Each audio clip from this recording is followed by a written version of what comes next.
చేప మింగితేనే పరిస్థితి చాలా దారుణంగా ఉంటుంది. ఇప్పుడు మింగింది ఏంటో తెలుసా? నిన్ను ప్రకటన గ్రంథంలో కనపడుతున్న ఆ మహాఘట సర్పం. అది ఏ రోజైతే నిన్ను మింగేస్తుందో లోపలికి పోయిన నిన్ను అది ఆరగించడం మొదలు పెడుతుంది. అందుకని ఆత్మీయ జీవితం దిగజారిపోతుంటుంది, నీకు తెలియదు. రోజు రోజుకు నీ ఆత్మీయ జీవితం దిగజారిపోతుందంటే కారణం ఏంటంటే మింగిన ఘట సర్పం నిన్ను ఆరగించడము మొదలుపెట్టింది. శాప గర్భంలో ఉంటున్న ఆయన బయటపడితే కానీ ఎలా అయితే తన ప్రాణాన్ని నిలబెట్టుకోలేడో, ఘట సర్పం మింగిన నువ్వు కూడా ఒకటే గుర్తుపెట్టుకోవాలి. మోకాలేసి ప్రార్థన చేస్తావో ఏం చేస్తావో నాకు తెలియదు, కానీ మొత్తానికి దాని కడుపులో నుంచి నువ్వు బయట పడాలి. దేవుడు ఎలాగైనా పిలుస్తాడు. నువ్వు అరణ్యంలో బతుకుతున్నావా? అరణ్యంలో బతుకుతున్న బాప్తిసమిచ్చు యోహాను లాంటి వాడు ఒకడు నీ కోసము ఉంటాడు. ప్రయాసపడి మోసుకొనుచున్నావా భారాన్ని, రా అని పిలుస్తాడు. సీనాయి కొండలలో బతుకుతున్నావా? మోషే లాంటి గొప్ప దైవజను నిన్ను పిలుస్తాడు. కారణం ఏంటో తెలుసా? పిలిచేది దేవుడు అక్కడ. ఒకవేళ నువ్వు నదుల మీద సముద్ర జలాల మీద తిరుగుతున్నావా? నీ కోసం ఓడలో యోనా లాంటి వాడిని ఒకడు దేవుడు సిద్ధపరిచి ఉంటాడు. ఎడారిలో ఉన్నా కానీ నీ కోసం ఒక దైవజనుడు వస్తాడు. అది చిన్న పిల్లోడి ద్వారా అయినా కానీ దేవుడు నీతో మాట్లాడతాడు. ఎందుకంటే నీ మీద ఆయనకు జాలి కలుగుతుంది. ఇలానే మనతో రోజు సేవకుడు వచ్చి మాట్లాడుతున్నట్టు రోజు ఒక సేవకుడు సొదొమ గొమొర్రాలోకి వెళ్ళి ప్రకటించి నింటే ఎప్పుడు వాళ్ళు బాగుపడేవాళ్ళు, వాళ్ళు మారేవాళ్ళేమో. పక్కనున్న లోతు గారు ఏమైనా ప్రకటించాడా? పోనీ అబ్రహాం గారు ఏమైనా సొదొమ గొమొర్రాకి వెళ్ళి ప్రకటించాడా? లేదు. అంతే, వాళ్ళ జీవితాలు నాశనమే. కానీ ఇప్పుడు రోజు వచ్చి వాక్యం నీతో ప్రకటిస్తున్నా కానీ నీ జీవితం మారకపోతే నీకంటే సొదొమ వాళ్ళ గతే ఓరవదగినదై ఉంటుంది. ఆ రోజు గుర్తుపెట్టుకో. నా జీవితం కంటే ఆ సొదొమ గొమొర్రా వాళ్ళ జీవితం బాగుంటుంది. ఎందుకంటే వాళ్ళు వాక్యం వినలే, నువ్వు విన్నా కానీ మారట్లే. అది వాళ్ళకు నీకు పెద్ద తేడా కనపడుతుంది. వాక్యం వినడం ముఖ్యం కాదు, కానీ మనసు మార్చుకొని పరలోకం కోసం నిలబడ్డము ముఖ్యం. ఎప్పుడైతే ఇస్కరియోతు కుమిలిపోతున్నాడో ఆడిలో పశ్చాత్తాపం కలిగింది. కానీ వాడు చేసిన పెద్ద తప్పేంటో తెలుసా?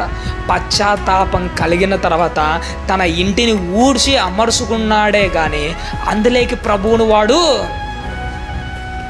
ఆహ్వానించలే.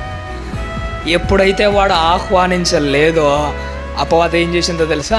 తనకంటే చెడ్డదైన 7 దయ్యాలను తీసుకొని వచ్చి వాడిలో కూర్చోబెట్టాడు. అందుకోసమే వాడి మొదటి స్థితి కంటే వాడి కడపడి స్థితి చాలా అంటే చాలా దారుణం. ఊరేసుకొని చచ్చిపోవాల్సిన దయనీయమైన దుస్థితి వాడికి ఎందుకు పట్టిందో తెలుసా?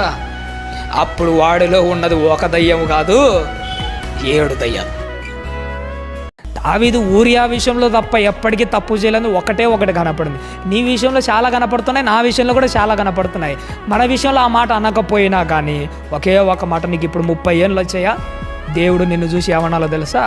పలాని వ్యక్తి 30 ఏళ్ళ వరకు మాత్రమే తప్పు చేసింది, తర్వాత ఇంకెన్నడూ తప్పే చేయలేదు. ఆ మాట అనిపించుకోవాలి నువ్వు.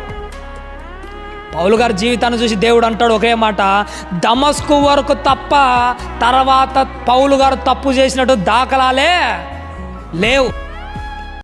ఖాళీ కడుపుతో ఏ సేవకుని ఇంటికి పంపించక ఉన్న దాంట్లోనే కడుపు నింపేదంటే నిన్ను చూసి దేవుడు మరో మార్తాని అనాలి.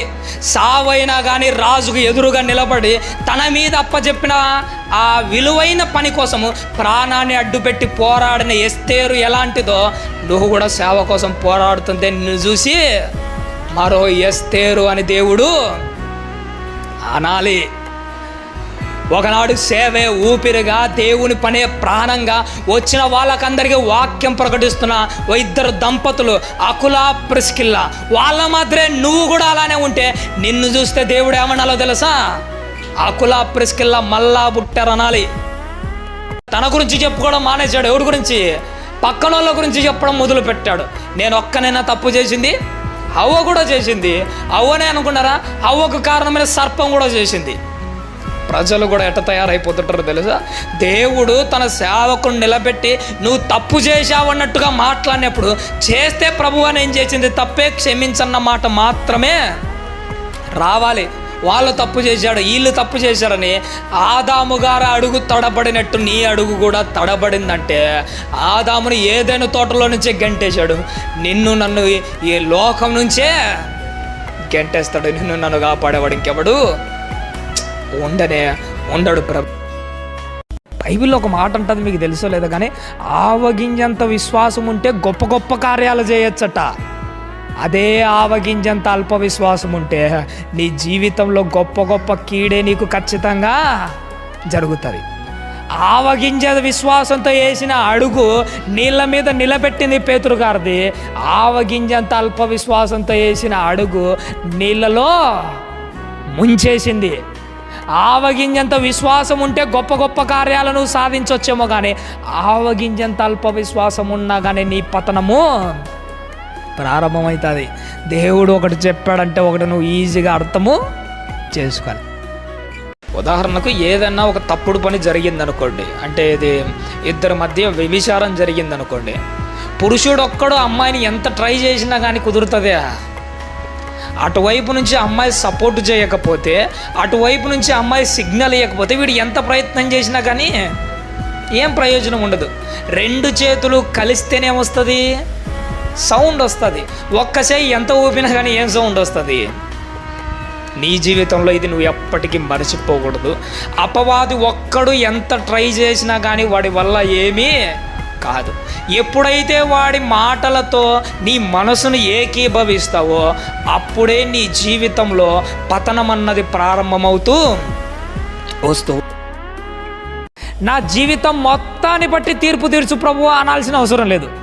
ఈ రోజును బట్టి నాకు ధైర్యంగా తీర్పు తీర్చు ప్రభువా, ఈ రోజంతా నేను ఏ తప్పు చెయ్యలేదయ్యా అని ఒక్క రోజు గురించైనా మనం ధైర్యంగా ఆయన ఎదుట మాట్లాడగలమా? ఒక్కరోజు అనలేం తెలుసా? ఎందుకు దేవుని దగ్గర నిలబడి దావీదు గారి మధ్య ధైర్యంగా నాకు తీర్పు తీర్చు ప్రభు అని అనలేకపోతున్నామో తెలుసా? కారణం ఏంటంటే మన బ్రతుకులేంటో మనకు బాగా తెలుసు. నిజంగా చెప్పాలంటే మన జీవితాలేంటో, మన బ్రతుకులేంటో, మనం బ్రతుకుతున్న విధానాలేంటో మనకు క్లారిటీగా బాగా తెలుసు. అది పని చేసినందుకు ఎవడన్నా పొగిడేవాడన్నా ఉన్నాడా? బా సీమ నీలాంటిది ప్రపంచంలో ఎవడు ఏం పని చేస్తున్నావబ్బా అని దాన్ని పొగిడేవాడన్నా ఎవడన్నా ఉన్నాడా? పని చేయకపోతే అడిగేవాడు లేడు, పని చేస్తే పొగిడేవాడు లేడు. అడిగేవాడు లేకపోయినా పొగిడేవాడు లేకపోయినా ఎలా పని చేస్తుంది సీమ? యథార్థంగా ప్రవర్తిస్తుంది. ఎవడు అడిగినా ఎవడు పొగిడినా నాకు సంబంధమే లేదు, నా కొద్ది నేను నా పని నేను చూసుకోవాలి. దేవుని పనిలో నువ్వు ఎట్టుండాలో తెలుసా? దేవుని దగ్గర నువ్వు ప్రవర్తించే విషయంలో ఎట్టుండాలో తెలుసా? ఎవడో అడుగుతాడని కాదు నువ్వు ప్రవర్తించాల్సింది, ఎవరో పొగుడతాడని కాదు కూడా నువ్వు ప్రవర్తించాల్సింది. ఎవరు అడగకపోయినా, ఎవడు పొగడకపోయినా నీ మట్టుకు నువ్వు ఎట్టుండాలో తెలుసా? యథార్థంగా ప్రవర్తి. ఈ నాడి గమనించిన దావీదు గారు ఏం చేశారంటే, దేవుని మాటలు వీళ్ళు చదివి ఎలాగో గుర్తుపెట్టుకోలేరు కాబట్టిగా దేవుని మాటలనే పాటలుగా మలిసి వాళ్ళ దగ్గరికి తీసుకుని వెళ్ళాను అనుకో, ఆ పాటలు పదే పదే పాడుకోవడం వల్ల దేవుని మాటలు పాటల రూపంలో వాళ్ళ హృదయంలో ఉండిపోతాయి. అందుకే మీరు కీర్తనల గ్రంథం చదివినప్పుడు ఇప్పుడున్న పాటలు మాత్రం అవి ఉండవు. దేవుని ఆజ్ఞలు పాటిస్తే నీ బ్రతుకు బాగుపడుతుంది, నీ క్యారెక్టర్ ఇలా ఉంటే నరకానికి వెళ్తావు, ఇలా ఉంటే దేవునికి నచ్చుతావని దేవుని ఆజ్ఞలనే పాటలుగా మలిసి దావీదు గారు కీర్తనల గ్రంథంలో చూపించాడు.